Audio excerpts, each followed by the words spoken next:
যাকে খুশি বদলি করে নিন, রাজ্যে তৃণমূল সরকারই থাকবে। আর বাংলার মামাটি মানুষ জিতবে, দিল্লি কা লাড্ডুরা জিতবে না। জ্ঞানেশ কুমার, আপনি ভালো খেলা খেলছেন, ব্রিলিয়ান্ট খেলা খেলছেন। আর বিজেপির কমিশনকে বলবো, ব্রিলিয়ান্ট খেলা খেলছেন। একদিকে জ্ঞানেশ কুমার, অন্যদিকে বিজেপি, দুই পক্ষকেই টার্গেট করে মুখ্যমন্ত্রী তীব্র বিরোধিতা করেছেন এই বদলি নিয়ে। সেই রাজনৈতিক তোলপাড়ের মধ্যে হাইকোর্টে মামলা করালো কমিশনের বিরুদ্ধে। কিন্তু কেন কমিশন বেছে বেছে এ রাজ্যের জন্যেই এই রকম আয়োজন করছে? তাহলে কি শুধুমাত্র এই ভোট নিরাপত্তার জন্য, নাকি অন্য কোনো রাজনৈতিক ছক রয়েছে? না হলে এর পিছনে এই গোটা প্রক্রিয়ায় কি কোনোভাবে ভয় পাচ্ছে তৃণমূল? সিএন ডিজিটাল আপনাদের স্বাগত। আপনারা দেখছেন বাংলার ব্যালট যুদ্ধ, আর আমি আপনাদের সঙ্গে রয়েছি মণি ভট্টাচার্য। এই মুহূর্তে দাঁড়িয়ে আবার কোনো বদলি হবে না তো? ঠিক এই ভাবনাই রয়েছে অন্তত প্রশাসনের মধ্যে বা এ রাজ্যের শাসক দলের মধ্যে। বদলি অর্থ কি, বা বদলির যে বেসিক জায়গাটা, সেই জায়গাটা যে গত 2-1 দিনে পরিবর্তন হয়ে গিয়েছে সেটা কার্যত প্রমাণিত। কিন্তু কেন প্রমাণিত এবং কি ঘটেছে এক্স্যাক্টলি? আমরা দেখেছি ভোট ঘোষণার ঠিক 72 ঘন্টার মধ্যেই 43 জন আইএস অফিসারের বদলি, এবং ঠিক সেই বদলির পর একাধিকবার বিভিন্নভাবে সরব হয়েছেন মুখ্যমন্ত্রী, সরব হয়ে চিঠি লিখেছেন জ্ঞানেশ কুমারকে। শেষ পর্যন্ত হাইকোর্টের দ্বারস্থ হলো তৃণমূল, বা বলা ভালো কল্যাণ বন্দ্যোপাধ্যায় এই মুহূর্তে হাইকোর্টের কাছে একটি অভিযোগ করেছেন, বা হাইকোর্টের কাছে মামলা দায়ের করার অনুমতি চেয়েছেন, এবং প্রধান বিচারপতির ডিভিশন বেঞ্চ সেই মামলা দায়ের করার অনুমতিও দিয়েছে। অর্থাৎ আগামী সোমবার সেই মামলার দ্রুত শুনানি হতে পারে বলে বিশেষজ্ঞদের মত। কিন্তু এইখানে প্রশ্ন যে পশ্চিমবঙ্গের জন্যই কেন এত আড়ম্বর, কেন এত আয়োজন কমিশনের প্রসঙ্গে আমি এর আগেও বলেছি যে কমিশন পশ্চিমবঙ্গকে টার্গেট করছে। তার একটা এবং অন্যতম কারণ, পশ্চিমবঙ্গের ভোট পরিস্থিতি বরাবরের থেকে অন্য রাজ্যের তুলনায় আলাদা থাকে। এক্ষেত্রে ব্যালট বক্স লুট থেকে শুরু করে ইভিএম লুট থেকে শুরু করে একাধিক চিত্রের সঙ্গে আমরা পরিচিত, এবং সেই চিত্র যাতে এইবার কোনোভাবে কোনো সাধারণ মানুষের দেখতে না হয় সেইটাই এনশিওর করতে চাইছিলেন জ্ঞানেশ কুমার, অর্থাৎ মুখ্য নির্বাচন কমিশনার। সেই পথেই কি হাঁটছে কমিশন, নাকি এর পিছনে রয়েছে কোনো রাজনৈতিক ছক?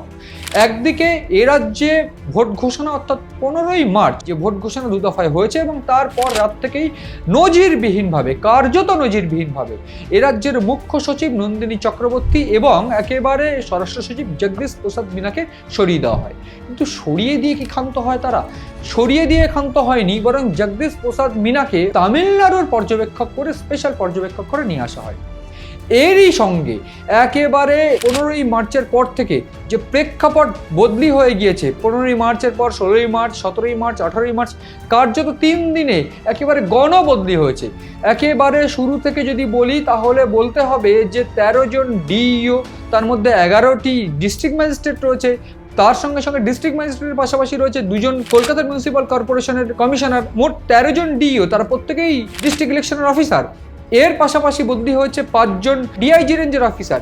এইখানেই নয়, তার আগে বদলি হয়েছে কলকাতা সিপি সুপ্রতিম সরকার থেকে শুরু করে, ডিজি পীযূষ পান্ডে থেকে শুরু করে, এডিজি বিনীত গোয়েল থেকে শুরু করে, এই 4 জন উচ্চ পর্যায়ের এ রাজ্যের পুলিশ কমিশনার বা আইপিএস বদলি হয়েছে। ঠিক তারপরে আবার বদলি 13 জন আইপিএস অফিসার। সেক্ষেত্রে বিভিন্ন ডিস্ট্রিক্ট ম্যাজিস্ট্রেট, বিভিন্ন ডিস্ট্রিক্টের যারা এসপি, তাদেরকে বদলি করে দেওয়া হয়েছে, বিভিন্ন পুলিশ ডিস্ট্রিক্টের এসপি, তাদেরকে বদলি করে দেওয়া হয়েছে। একেবারে এই পরিস্থিতিকে মুখ্যমন্ত্রী মমতা বন্দ্যোপাধ্যায় দাগিয়ে দিয়েছিলেন যে সুপার এমার্জেন্সি তৈরি করার চেষ্টা করা হচ্ছে।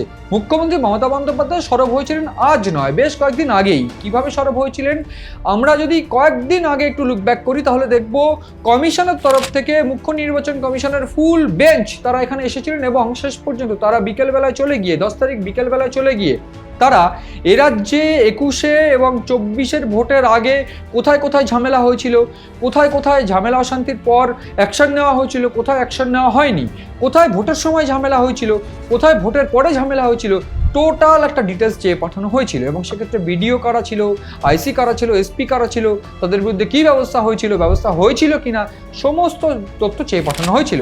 তার কিছু কিছু রাজ্য ইতিমধ্যে দিয়ে দিয়েছে।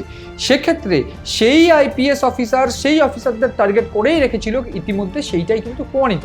তার পাশাপাশি যখন ভোট ঘোষণা করতে বসেছিলেন জ্ঞানেশ কুমার, তার দিকে চোখা যে প্রশ্ন উড়ে গিয়েছিল যে এ রাজ্যের ক্ষেত্রে বা পশ্চিমবঙ্গের ক্ষেত্রে বহু জায়গায় ভোট পরবর্তী হিংসা হয়েছে, সেক্ষেত্রে বহু পুলিশ অফিসারকে টার্গেট করেছিল কমিশন, তাদের বিরুদ্ধে কি এবার ব্যবস্থা নেওয়া হবে? কমিশন এনশিওর করেছিল যে ব্যবস্থা নেওয়া হবে।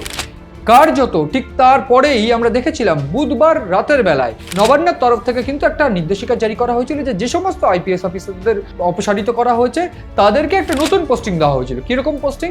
কার্যত এসটিএফ কমিশনার পদে পোস্টিং বা স্পেশাল সুপারিনটেন্ডেন্ট পদে পোস্টিং, এসটিএফ ছাড়াও একাধিক ক্ষেত্রে আইবির পদে পোস্টিং, সিআইডির পদে পোস্টিং দেওয়া হয়েছিল। সেই পোস্টিংগুলোকে কার্যত রদ করে 15 জন অফিসারকে পাঠিয়ে দেওয়া হলো তামিলনাড়ুর পর্যবেক্ষক হিসেবে। এক্ষেত্রে আমি প্রসঙ্গত অত্যন্ত গুরুত্বপূর্ণভাবে বলবো যে 1111 জনের একটি তালিকা, পর্যবেক্ষকের তালিকা কমিশন তৈরি করেছে, যেক্ষেত্রে তামিলনাড়ু থেকে, কেরালা থেকে এ রাজ্যে আসছে অফিসাররা এবং এ রাজ্য থেকে তামিলনাড়ুতে যাচ্ছে। সেক্ষেত্রে পশ্চিমবঙ্গের 294টা বিধানসভার 294টার জন্যেই প্রত্যেকটা বিধানসভার জন্য একজন করে জেনারেল অবজারভার রাখা হয়েছে এবং 84টি পুলিশ অবজারভার রাখা হয়েছে। কিন্তু এক্ষেত্রে খুবই প্রাসঙ্গিকভাবে অন্য কোনো রাজ্যের জেলাগুলির ক্ষেত্রে বা বিধানসভার ক্ষেত্রে প্রত্যেকটি বিধানসভার জন্য কোনো পর্যবেক্ষক রাখা হয়নি, যেটা পশ্চিমবঙ্গের ক্ষেত্রে হয়েছে। এবং তার পাশাপাশি আমরা দেখেছি যে 15 জন আইপিএসকে বদলি করে একেবারে সরাসরি সেই নবান্নের অর্ডারকে বাতিল করে নিয়ে যাওয়া হলো কোথায়? নিয়ে যাওয়া হলো তামিলনাড়ুতে। এক্ষেত্রে বারবার করে কমিশনের সঙ্গে একটা সংঘাত পরিষ্কার আমরা এর আগেও দেখেছি। কিন্তু প্রশ্ন হচ্ছে সেই 15 জনের মধ্যে আবার 2 জনকে প্রথম এবং তারপরে আবার 3 জনকে, 5 জনকে রিটেন করা হলো, অর্থাৎ 5 জনকে রাখা হলো। সেক্ষেত্রে সেই তালিকায় রয়েছেন বিধাননগরের সিপি মুরলীধর শর্মা, শিলিগুড়ির সিপি সৈয়দ ওয়াকার রাজা, আইএস প্রবীণ কুমার ত্রিপাঠী যিনি কিনা ব্যারাকপুরের সিপি ছিলেন, হাওড়া সিপি ছিলেন আকাশ মাগাডিয়া, তাকে রাখা হয়েছে। ওদিকে এসপি বীরভূম আমানদীপকে রাখা হয়েছে। মোট এই 5 জনকে বাদ দিয়ে বাদবাকি 10 জনকে পাঠিয়ে দেওয়া হয়েছে। কিন্তু প্রশ্ন এইখানেই, কমিশনের এই বদলিকে টার্গেট করে ইতিমধ্যে তৃণমূল প্রশ্ন তুলছে হাইকোর্টে যে এই বদলি করে এক রাজ্য থেকে আরেক রাজ্যে নিয়ে যাওয়ার ক্ষমতা কি কমিশনের আছে? এই ক্ষমতা কমিশনের নেই।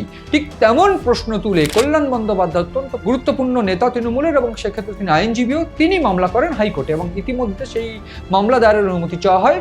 এই মামলা শুনবেন কিনা, এই মামলার কি ফল দাঁড়াবে সেটা এখনো জানা নেই আমাদের। সেক্ষেত্রে সোমবার শুনানি হওয়ার একটা সম্ভাবনা রয়েছে, কিন্তু ইতিমধ্যে সেই মামলা দায়েরের অনুমতি দেওয়া হয়েছে। এক্ষেত্রে নির্বাচন কমিশন এবং হাইকোর্ট তারা প্রত্যেকেই কিন্তু একটা সাংবিধানিক বডি বা সাংবিধানিক একটা ক্ষেত্র, সেক্ষেত্রে তারা একজন আরেকজনের বিরুদ্ধে কোনো কমপ্লেন শুনবে কিনা এই নিয়ে কিন্তু ইতিমধ্যে প্রশ্ন উঠছে বিশেষজ্ঞ মহলে। কিন্তু স্বাভাবিকভাবে এই নিয়ে বিভিন্নভাবে প্রশ্ন উঠছে বিরোধীদের তরফ থেকে যে তৃণমূল ক্ষেত্রে ভয় পাচ্ছে। তৃণমূল কি ভয় পাচ্ছে এই প্রশ্ন তুলছেন রাহুল সিনহাও নিজেও। মুখ্যমন্ত্রীকে টার্গেট করে তিনি বলেছেন যে আপনিও তো কয়েকদিন আগে 84 জন অফিসারদের বদলি করলেন, তারা কি অযোগ্য ছিল? কেন এই মুহূর্তে তাদেরকে বদলি করা হচ্ছে সেটা নিয়ে আপনি অভিযোগ করছেন। যদিও এ প্রসঙ্গে মমতা বন্দ্যোপাধ্যায় গতকালই নিজের ফেসবুক পোস্টে তিনি অভিযোগ করেছেন এবং তার পাশাপাশি মুখ্যমন্ত্রী মমতা বন্দ্যোপাধ্যায় যে চিঠি লিখেছেন সেক্ষেত্রে কমিশনকে নয় শুধু বা জ্ঞানেশ কুমারের পাশাপাশি বিজেপিকেও টার্গেট করছেন। তিনি বলছেন যে বিজেপি কেন এরকমভাবে চাইছে, এই বদলিগুলো কেন করতে চাইছে। একদিক থেকে এরিয়া ডমিনেশন থেকে শুরু করে বিভিন্ন জায়গা এই অফিসাররা চেনে, তাদেরকে যদি বদলিও করে দেওয়া হয় তাহলে সেক্ষেত্রে তারা সাহায্য করতে পারবে না, অন্য অফিসার যাদেরকে দেওয়া হয় তারা সাহায্য করতে পারবে না, এই একটা বিষয় যখন থাকছে। তার পাশাপাশি তিনি চিঠিতে এটাও লিখছেন যে যদি কোনো সংকটের মধ্যে পড়ে যায় রাজ্য, যদি কোনো ঝামেলা হয় বা কোনো প্রাকৃতিক বিপর্যয় হয় সেগুলো কে সামলাবে, যেহেতু নতুন অফিসাররা তো এই জায়গাগুলো চেনেই না। এই একটা অভিযোগ কিন্তু মমতা বন্দ্যোপাধ্যায় করছেন। যদিও 5 জন অফিসারকে রাখা হয়েছে, এই অভিযোগ কেন করছেন বা এই অভিযোগের ভিত্তিতে হাইকোর্টের দ্বারস্থ হওয়া এই সমস্ত কিছুকে কিন্তু বিজেপির তরফ থেকে পাল্টা কটাক্ষ যে তিনি ভয় পাচ্ছেন যে এই সমস্ত প্রশাসনিক স্ট্রাকচার যদি ভেঙে দেওয়া হয় তিনি আর ক্ষমতা থাকতে পারবেন না। একদিকে এসআইআর, অন্যদিকে কমিশনের এই চাল, সেটাকে তৃণমূল ভয় পাচ্ছে, এইরকম একটা হুঙ্কার বিজেপির তরফ থেকে দেওয়া হচ্ছে। যদিও তৃণমূলের একেবারে স্পষ্ট দাবি যে এটা বিজেপির একটা ষড়যন্ত্র, রাজনৈতিক চাল এবং সেক্ষেত্রে কমিশনে জড়িত। এক্ষেত্রে কোনোভাবে বদলি করে কেউ কিছু করতে পারবে না এবং যাকে খুশি বদলি করে নিক, কোনোভাবে কেউ কিছু করতে পারবে না। এটা শুধুমাত্র মমতা বন্দ্যোপাধ্যায় নয়, মমতা বন্দ্যোপাধ্যায়ের পাশাপাশি কুণাল ঘোষ বা তৃণমূল মুখপাত্র, তিনি বিধায়ক পদে লড়ছেন, প্রার্থী হয়েছেন।